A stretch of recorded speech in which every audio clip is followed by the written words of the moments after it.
Abatuye isi barakomeza kugenda biyongera umunsi ku munsi, ku buryo ubu tuvugana isi ituwe n'abarenga miliyari 8,230,000. Muri abo baturage bose abarenga 1/2 bihariwe n'ibihugu 10 gusa. Uyu munsi twabateguriye urutonde rw'ibihugu 10 bituwe n'abaturage benshi kurusha ibindi ku isi. Turaza guhera ku mwanya wa 10 tumanuka tugana ku mwanya wa mbere. Niba utarakanda subscribe yikande, tujye dukomeza kubana umunsi ku wundi. Iyi ni Menya Byinshi, ikaze nanone. Tudatinze reka duhere ku mwanya wa 10.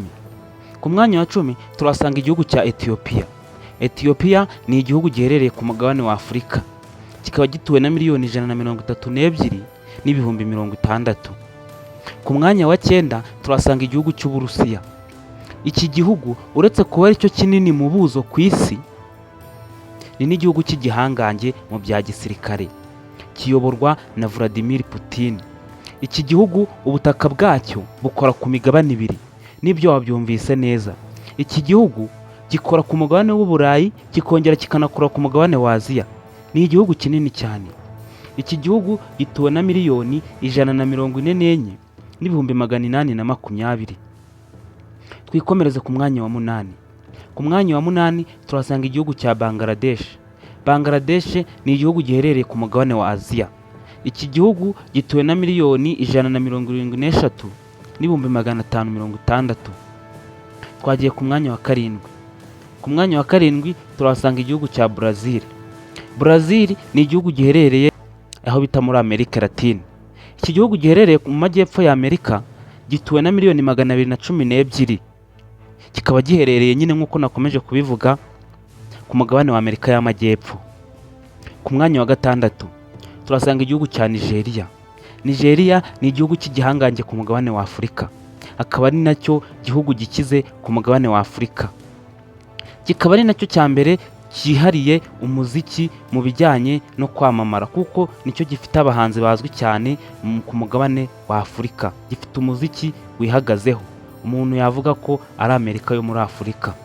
Iki gihugu gituwe na miliyoni 232,680. Ku mwanya wa 5 turasanga igihugu cya Pakistan. Pakistan ni igihugu giherereye ku mugabane wa Aziya. Iki gihugu gituwe na miliyoni 251,270. Iki gihugu abenshi cyo mukiziho ni umuceri witwa Pakistan. Hari nawe njya mbona bibaza ngo se Pakistan ni umuceri cyangwa ni igihugu? Byose nibyo. Pakistan ni igihugu kikongera kikaba n'umuceri, kuko uyu turya witwa Pakistan niho uturuka. Twikomereze ku mwanya wa 4. Ku mwanya wa 4 turasanga igihugu cya Indonesia. Indonesia ni igihugu giherereye ku mugabane wa Aziya. Iki gihugu gituwe na miliyoni 283,490. Twkomeze ku mwanya wa 3. Ku mwanya wa 3 iki gihugu ni igihugu kidasanzwe, ni igihugu cy'igihangange, ni igihugu cy'inzozi kuri buri umwe. Yaba njyewe, yaba wowe, inshuti zawe, n'undi wese utuye kuri iyi si yifuza kukigeraho, byaba akarusho akanagituraho. Abenshi tukita igihugu cy'isezerano, ni ku butaka bw'isezerano. Iki gihugu ni Leta Zunze Ubumwe za Amerika. Iki gihugu kiyobowe na Donald Trump gituwe na miliyoni 345,426,571. Kikaba kiyoborwa na Donald Trump nk'uko nabivuze. Iki ni igihugu gikize, ni igihugu cy'igihangange ku isi mu ngeri zose. Ku mwanya wa 2 turasanga igihugu cy'Ubushinwa. Iki gihugu nacyo ntabwo cyoroshye habe na busa, kuko nyuma ya Leta Zunze Ubumwe za Amerika nicyo gihugu gikurikiraho mu bukungu, yaba no mu gisirikare.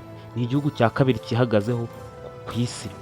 Iki gihugu ninkubwira umubare w'abaturage bacyo urikanga. Iki gihugu gituwe n'abaturage batagira ingano.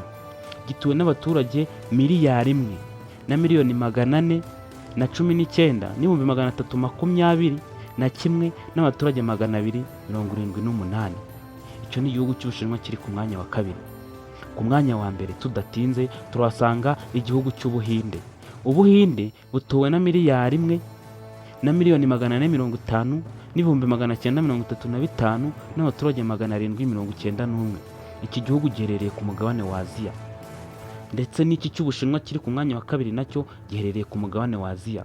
Urumva ko hafi 1/2 kirenga cy'abaturage batuye isi batuye muri ibi bihugu 10 nk'uko tumaze kubigarukaho. Ni ibihugu bituwe cyane, ni ibihugu bicucitse. Ndagushimiye ko wabanye natwe, naho ubutaha.